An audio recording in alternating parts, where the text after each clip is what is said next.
want to go across to Sushant. Sareen, on the threat by the Al-Qaeda in the Indian subcontinent. Is this something, Sushant, that you take seriously, or do you think it's just a rant, given the fact that in the case of Charlie Hebdo and others, we've seen actual terror attacks on the back of similar comments? So, Rahul, I think any threat which comes from a terrorist organization has to be taken with a fair degree of seriousness. But having said that, I think as far as the AQIS is concerned, it's basically trying to cash in on a very emotional issue. Now, a lot of the emotion which has been, agitated over this issue is manufactured, as I'm sure Jitin will tell you later on.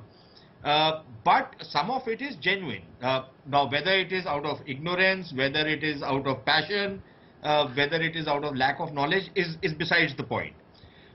So they are trying to cash in on it, and they're trying to revive themselves. They're trying to gain traction, which is very much there in the letter which they have released.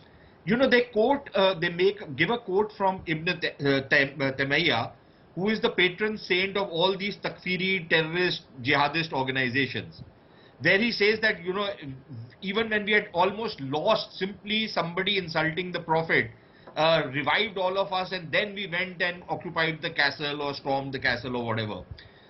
So clearly, in terms of their actual presence on the ground, it is probably not even in double digits.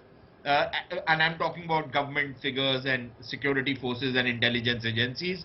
So a lot of it is a rant. But still, I think we need to take it seriously, because they don't necessarily need to have a presence on ground to be able to carry out some kind of an attack in the 4 places they have mentioned. And those places which they have mentioned have been deliberately selected: Delhi, Bombay, UP and Gujarat. Now these are places which are lightning rods for many of these jihadist groups. So yes, we have to take it with some degree of seriousness. But having said that, I think there are 2 more questions involved. One is a theological question, which I'm not surprised that they, being takfiris, have ignored that question.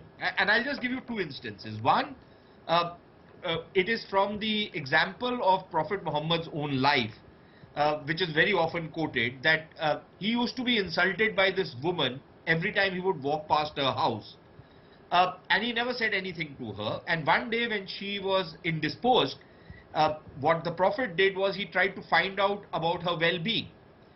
Now, clearly, if the Prophet was to be incensed by somebody questioning him, his authority, or insulting him, then he would have, asked her to be beheaded. He never did anything like that. Okay. Now, I wonder why the other Muslims do not follow the Prophet's example. And the second is, which I believe is in the Quran, which advises its adherents that don't insult the religion of other people, because otherwise they will insult your religion. And clearly, if you watch that clip, that controversial clip, there was a lot of insult being heaped by the other panelists on Hinduism, and I think Nupur Sharma lost her cool and said certain things which actually are part of the hadith, from what I've heard. Now, okay.